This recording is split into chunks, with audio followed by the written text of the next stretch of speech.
Hello दोस्तों, स्वागत है आपके अपने YouTube channel Naval study centre में। दोस्तों, आज के इस वीडियो में हम सोशल साइंस के 20 महत्वपूर्ण ऑब्जेक्टिव प्रश्नों को देखेंगे। दोस्तों, हमारे बोर्ड एग्जाम में सोशल साइंस के 80 प्रश्न पूछे जाते हैं, जिनमें से आपको 40 का सही आंसर देना होता है। यानी दोस्तों, ये 40 मार्क्स के होते हैं। आपके लिए ऑप्शन होते हैं 80 और 80 में से आपको किन्हीं 40 का सही उत्तर देना होता है। तो चलिए दोस्तों, आज टॉप 20 क्वेश्चन को मैंने इस वीडियो में इंक्लूड किया है। तो चलिए हम अपने पहले प्रश्न को देखते हैं। हमारा पहला प्रश्न है, यूरोपीय सभ्यता का पालना किसे कहा जाता है? दोस्तों, ऑप्शन ए है Italy, option B France, option C Hungary और ऑप्शन डी यूनान है। तो दोस्तों, आप सभी जानते हैं कि यूरोपीय सभ्यता का पालना जो है यूनान को कहा जाता है। यानी ऑप्शन डी जो है हमारा यूनान सही आंसर होगा। दूसरा प्रश्न आपके सामने है, 1917 की रूसी क्रांति के समय किस जार का शासन था? या यहाँ पे भी 4 ऑप्शन हैं और इनमें से आपको चूज करना है। तो दोस्तों, आपका सही आंसर ऑप्शन डी है, निकोलस द्वितीय। दोस्तों, आपका तीसरा प्रश्न है, वियतनाम में रहने वाले फ्रांसीसी नागरिकों को क्या कहा जाता है? तो वियतनाम में रहने वाले फ्रांसीसी नागरिक जो हैं उनको कोलोन के नाम से जाना जाता है। उसके बाद चौथा प्रश्न आपका है कि किस खनिज को उद्योगों की जननी माना जाता है? सीधा सा सवाल है कि कौन सा खनिज है जो उद्योगों की जननी माना जाता है? आप बताओ।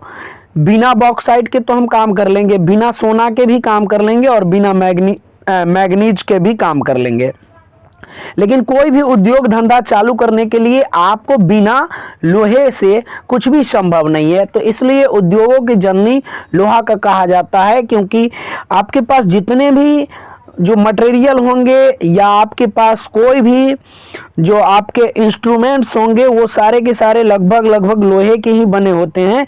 तो इसलिए खनिज उद्योगों की जननी जो है वो लोहा है। कोई भी उद्योग जब हम करते हैं तो लोहे की जरूरत पड़ती। हमारा अगला प्रश्न है, गोंडवाना समूह के कोयलों का निर्माण हुआ था। आपसे पूछा जा रहा है कि गोंडवाना समूह का कोयला जो है कितने वर्ष पूर्व बना था? तो ये ऑप्शन ए जो है हमारा 20 करोड़ वर्ष पूर्व, ये राइट आंसर है। उसके बाद हम अपने छठे प्रश्न की ओर चलते हैं। हमारा छठा प्रश्न जो है ये आपके सामने है, भारत में किस प्रकार की कृषि की प्रधानता है? अब सीधा सवाल है कि व्यापारिक कृषि ये भारत में क्या ज़्यादा से ज़्यादा किए जाते? नहीं। विस्तृत कृषि ये भी नहीं है। बागानी कृषि भी कुछ ही क्षेत्रों में फैला हुआ है। लेकिन आप कह सकते हैं कि भारत की कृषि जो है जीवन निर्वाहक कृषि है, क्योंकि हम जो भी कृषि करते हैं वो हमारे जीवन के लिए अत्यंत महत्वपूर्ण है। या हम कह सकते हैं कि हम वही फसल बोते हैं जो हम खाते हैं। अधिकांशतः व्यापारिक फसलें हम ज़्यादा नहीं बोते, क्योंकि हमारे यहाँ जीवन निर्वाह के लिए ही कृषि की जाती है। लगभग भारत के 70 से 80% के अप्रॉक्स में जो है लोग कृषि पर ही आधारित है। तो दोस्तों, भारत की कृषि जो है जीवन निर्वाहक कृषि है। उसके बाद 7वां प्रश्न है कि इनमें से सत्ता की साझेदारी का एक सही लाभ क्या है? अब बताओ आप कि सत्ता में साझेदारी करके हम क्या क्या कर सकते हैं, या सत्ता में आप साझेदारी किसी को करते हो तो उसका क्या परिणाम हो सकते हैं?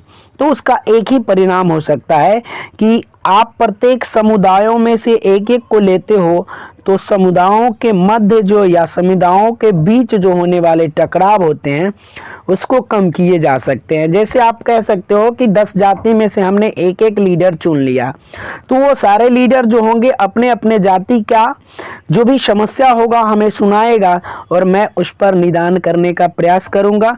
या आप सत्ता में हैं तो आप निदान करोगे। ठीक है दोस्तों, 8वां प्रश्न है कि नगर निगम के मुख्य प्रशासक को कहा जाता है। अब नगर निगम के मुख्य प्रशासक जो होते हैं वो नगर आयुक्त होते हैं। यानी ऑप्शन डी जो है आपका सही आंसर है। उसके बाद जीवन की भौतिक गुणवत्ता का सूचक क्या है? तो जीवन की भौतिक गुणवत्ता जीवन प्रत्याशा, शिशु मृत्यु दर, मौलिक साक्षरता और इनमें से सभी, यानी ये तीनों के तीनों जो है राइट आंसर है। तो दोस्तों, हम कह सकते हैं कि इनमें से सभी। 10वां प्रश्न है कि मुद्रा के प्रमुख कार्य है। अब मुद्रा हमें कहाँ कहाँ यूज में आता है, तो विनिमय का माध्यम, आप किसी वस्तु को खरीदते हो या बेचते हो उसमें ये काम आता है, ये सही है। मूल्यों का मापक, अब ये भी सही है, किसी भी वस्तु का हम मूल्य लगाते 10 रुपया, 20 रुपया, 50 रुपया, तो ये जो मुद्रा है वो मूल्यों का मापक भी हो सकता है। उसके बाद है मूल्यों का संचन, तो आप मूल्य का संचन भी कर सकते हैं। यानी हम कह सकते हैं कि मुद्रा का प्रमुख कार्य जो है विनिमय का माध्यम, मूल्य का मापक और मूल्य का संचय, यानी इनमें से सभी। राइट आंसर आपका है ऑप्शन डी। उसके बाद है मेजनी का संबंध किस संगठन से था, तो मेजनी जो था वो कार्बोनेरी का सदस्य था, ऑप्शन बी सही आंसर है। उसके बाद अगला प्रश्न है कि रूस में जार का क्या अर्थ होता है। अब रूस में जार का क्या अर्थ होता है, ये प्रश्न आपको कई बार पूछे गए हैं, उम्मीद है कि इस बार भी पूछे जाएंगे और आप याद रखोगे कि रूस में जो है जार का मतलब होता है रूस का शासक, रूस का सम्राट, यानी रूस के सम्राट को जार कहा जाता है। तो सीधा इसको आप याद रखिएगा, ये आपके परीक्षा में पूछे जा सकते हैं। उसके बाद नेक्स्ट सवाल है कि हुआ आंदोलन जो है वो किस प्रकृति का था। हुआ आंदोलन किस प्रकृति का था, तो आप कह सकते हैं कि ये जो था वो क्रांतिकारी धार्मिक प्रवृत्ति का था, यानी ये वाला क्रांतिकारी धार्मिक प्रकृति का वो आंदोलन था।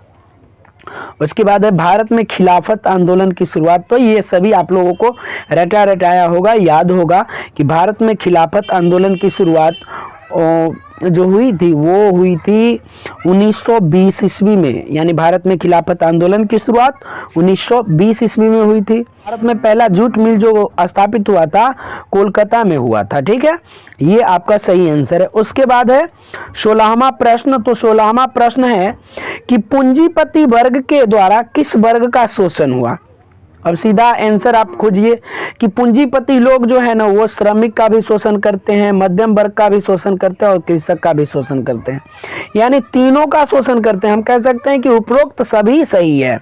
जिसके पास ज़्यादा पूंजी है वो श्रमिक का भी शोषण करेंगे, मन है तो काम पे ले जाएंगे, नहीं मन है तो नहीं ले जाएंगे, कुछ पैसे देंगे उसको, मध्यम वर्ग से भी काम चला लेते हैं और कृषक से भी काम चला लेते हैं, यानी तीनों का शोषण करते हैं। उसके बाद है प्राचीन काल में किस स्थल मार्ग से एशिया और यूरोप का व्यापार होता था। ये रेशम मार्ग जो है वो राइट आंसर है, यानी ऑप्शन बी रेशम मार्ग सही आंसर है। उसके बाद है गुटेनबर्ग। 18वां प्रश्न आप देख सकते हैं कि गुटेनबर्ग ने सर्वप्रथम पुस्तक की छपाई की। अब गुटेनबर्ग ने किस पुस्तक की सर्वप्रथम छपाई करी थी, तो ऑप्शन है कुरान, गीता, हदीस और बाइबिल। ये आप चले जाओ बाइबिल की तरफ, ठीक है, ऑप्शन डी आपका सही आंसर होगा। उसके बाद है राष्ट्रपिता के नाम से किसे जाना जाता है, तो दोस्तों ये तो आप सभी को मालूम है कि भारत के राष्ट्रपिता जो है वो महात्मा गांधी हैं, तो राष्ट्रपिता हमारा महात्मा गांधी। उसके बाद इस वीडियो का आखिरी प्रश्न जो है वो 20 नंबर है, कौन सा सामाजिक वर्ग बुद्धिजीवी वर्ग कराया। अब देखिए ऊपर वाले तो बुद्धिजीवी थे ही, नीचे वाले को ऊपर बढ़ने का मौका ही नहीं मिला, तो ये जो मध्य में जो थे ना वो मध्य वर्ग में जो थे उनको उभर कर के ऊपर आने में मदद हुई और बुद्धिजीवी वर्ग के रूप में समाज में ये मध्य वर्ग उभर कर आया। तो इसका सही आंसर मध्य वर्ग होगा।